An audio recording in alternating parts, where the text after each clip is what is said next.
Benjamin Godfrey was born in Chatham, Massachusetts in 1794 to Knowles and Mary Ryder Godfrey, a Revolutionary War veteran and schooner master who died of yellow fever while Benjamin was still an infant. At 9 years old, Godfrey went to sea with his stepfather. He spent time in Ireland as a boy and joined the American Navy during the War of 1812, and in 1819 became a commander of a merchant vessel. During his final voyage, his ship went down in the Gulf of Mexico. This left him stranded in Mexico, where he built another fortune and moved to New Orleans. There he met Winthrop Gilman. They formed a business partnership, and Godfrey joined Gilman in Alton in 1832. Benjamin Godfrey contributed greatly to the Riverbend area, but always refused to discuss his past.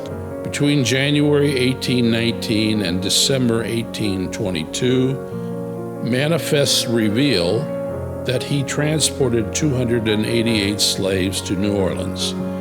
In 1832, Godfrey changed his path. It is unclear whether he had a religious conversion, a near-death experience, or something else. But when he arrived in Alton in 32, he was a different man. By 1836, Godfrey was one of the most successful, powerful, and prominent men in the state. He was also well-liked. Godfrey continued to fight for many causes he deemed worthy. He platted the village of Monticello, founded Monticello Female Seminary, and helped charter the Alton and Sangamon Railroad. He was a dedicated citizen and neighbor. He died on August 13, 1862, in Monticello, and is buried in the Godfrey Cemetery. So I think it's high time that we honor the legacy of Benjamin Godfrey and really recognize it for what it is. I don't think I understood until now, when this Benjamin Godfrey Legacy Trail project has gotten started, just how much Godfrey had contributed. And I think it's a shame for people to go through their lives and live in this community and not know that. So this new Benjamin Godfrey Trail is going to really help open the book and the storylines to celebrate this place at Lewis and Clark Community College. You know, the basis of the founding of the educational system here that Godfrey had envisioned and started for us all to really evolve into what it is today. This will bring visitors in to now understand that storyline a lot better, a lot deeper, and with a lot more appreciation.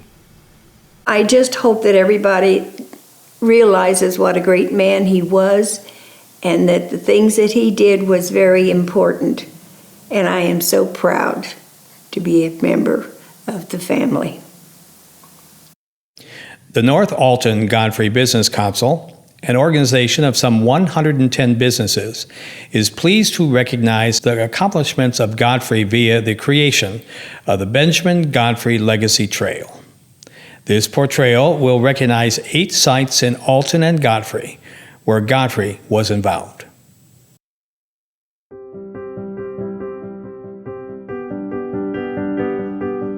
Winthrop Gilman was living in Alton. I don't remember exactly when he moved here, but a lot of people moved from out east to this area to sort of seek their fortune, and Winthrop Gilman was one of those people. And he and Godfrey met in New Orleans, and there they decided to form this partnership. Gilman had a lot of great things to say about the area, and Godfrey had a lot of experience with the shipping industry, and Gilman had connections with people here, with farmers, with people that wanted to get their goods down the Mississippi. So it ended up being a really profitable partnership for both of them. Benjamin Godfrey and his business partner Winthrop Gilman formed Godfrey, Gilman and Company in 1832. Located on Alton's riverfront, the business was housed in a newly constructed stone warehouse at the foot of William Street. Godfrey and Gilman allowed the Reverend Elijah P. Lovejoy, a young Presbyterian minister and abolitionist newspaper editor, to house his fourth printing press there for safekeeping. Tragically, Lovejoy was killed by a pro-slavery mob while guarding his printing press in the warehouse on November 7, 1837.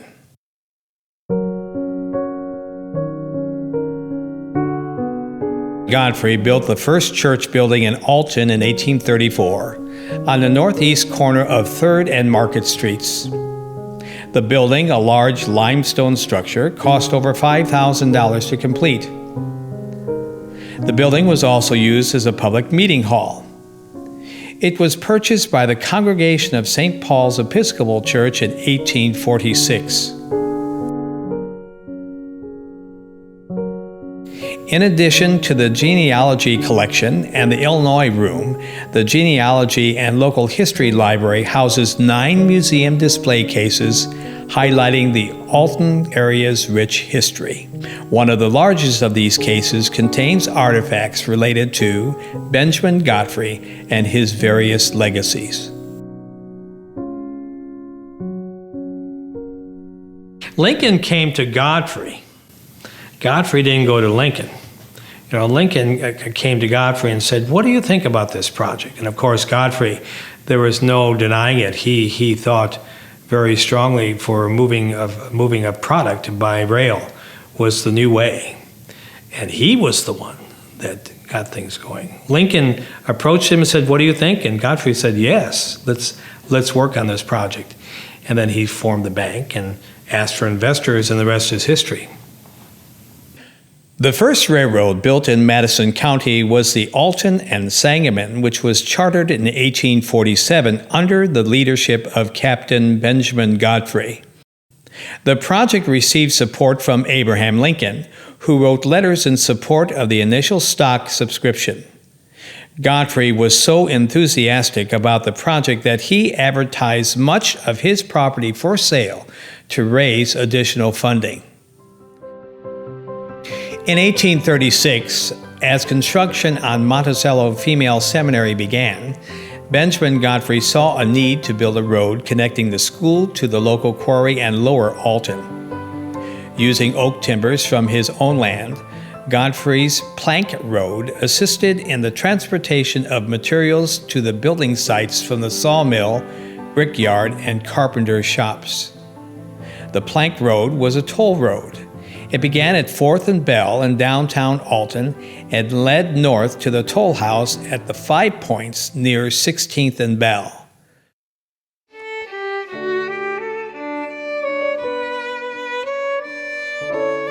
Welcome to Benjamin Godfrey's greatest legacy. Inspired by his daughters and built upon the belief that women should be entitled to a formal education, Godfrey opened Monticello Female Seminary in April of 1838. The original building for the Monticello was modeled after Nassau Hall at Princeton. A rigorous course of study was offered patterned after that of Yale University, which included geometry, rhetoric, ancient and modern history, physiology, philosophy, chemistry, astronomy, geology, and music.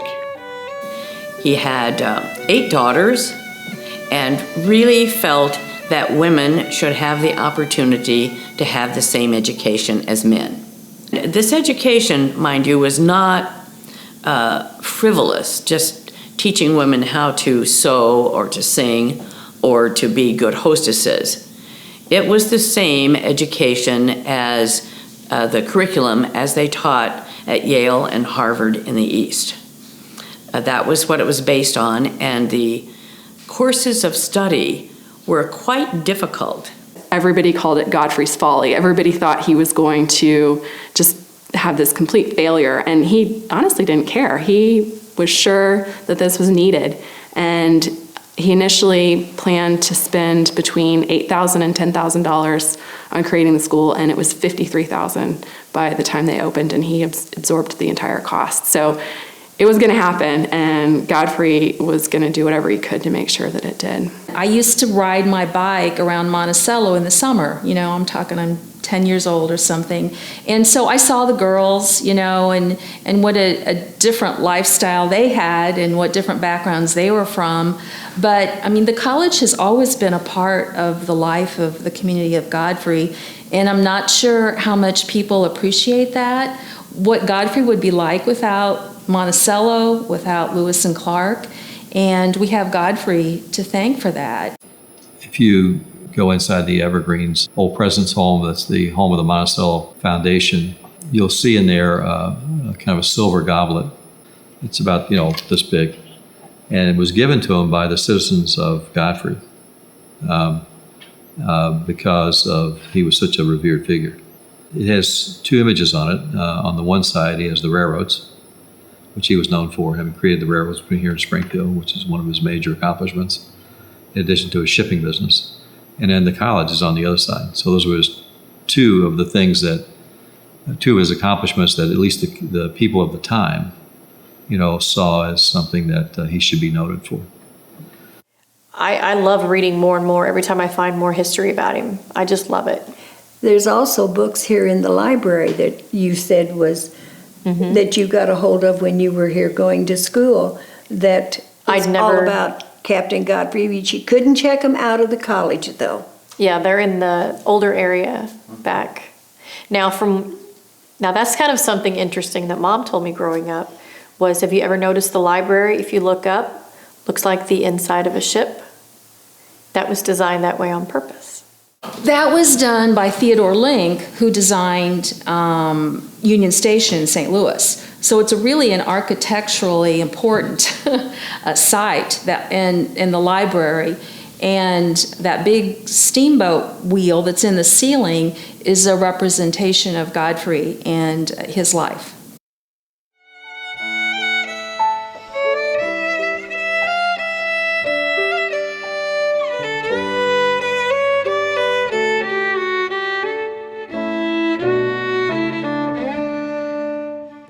Still standing today is the monument that was built to Harriet Haskell, funded by alumni, headed by the Chicago Alumni Association, if you will, that still stands at the main entry to the campus, which is the Memorial Gates to Harriet Newell Haskell. And that is the first monument to a woman erected in this country. The historic part of the campus is the front part of the campus. Those buildings still remain that were here as Monticello College. So the legacy of Godfrey in this area and in an expanded area, not just in Godfrey, that is a tremendous legacy to have been started by one person.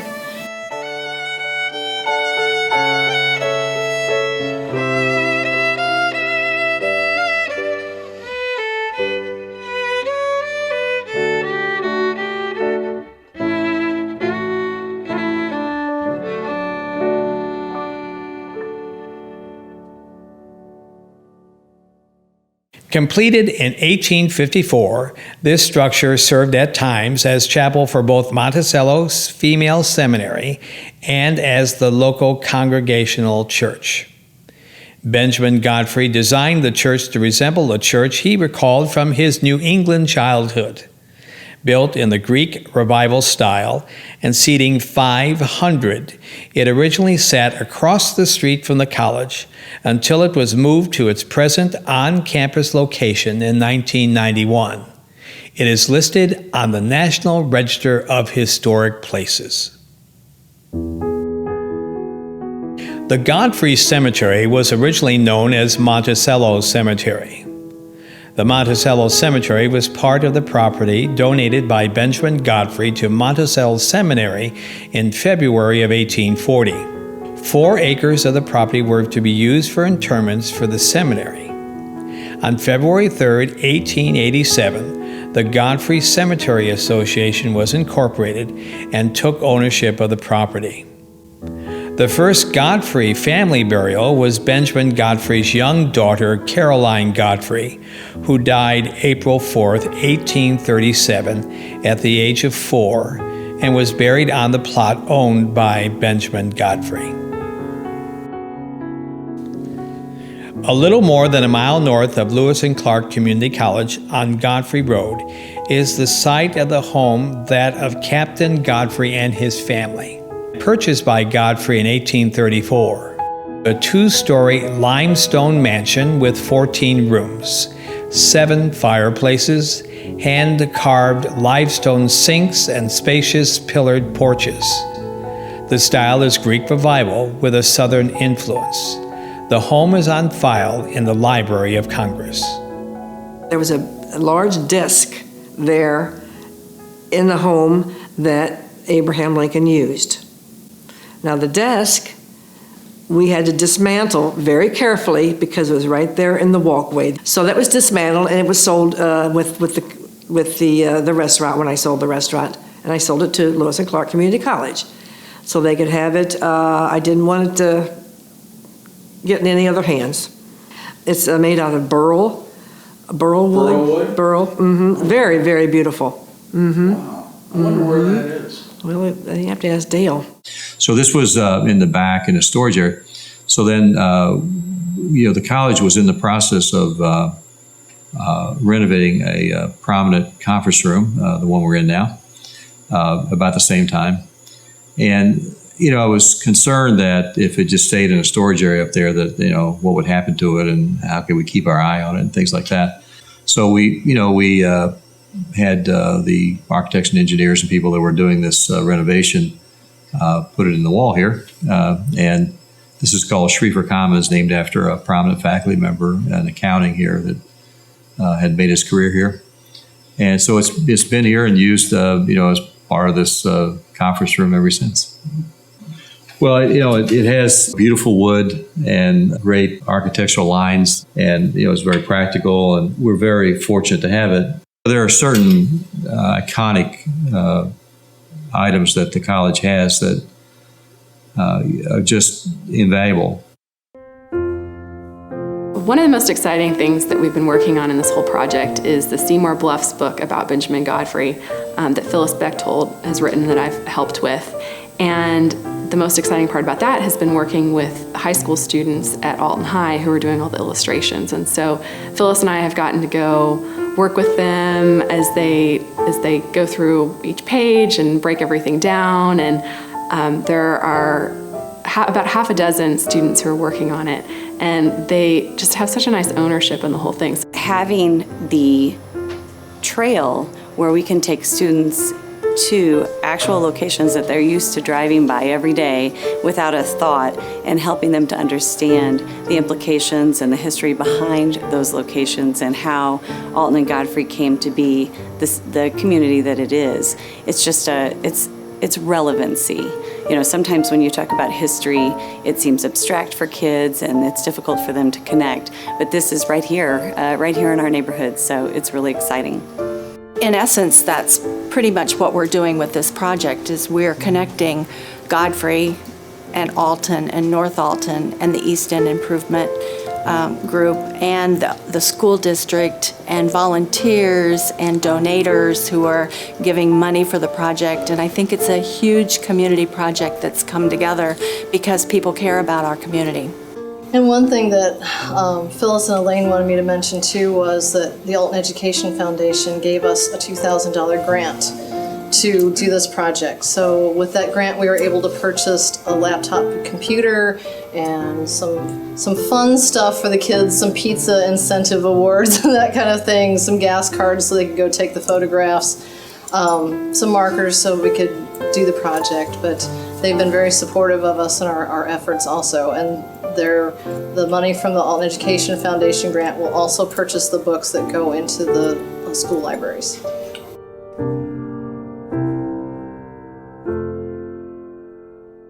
Thank you for taking the time viewing this video. We ask you to get involved, to participate, and to contribute for the success of the Benjamin Godfrey Legacy Trail.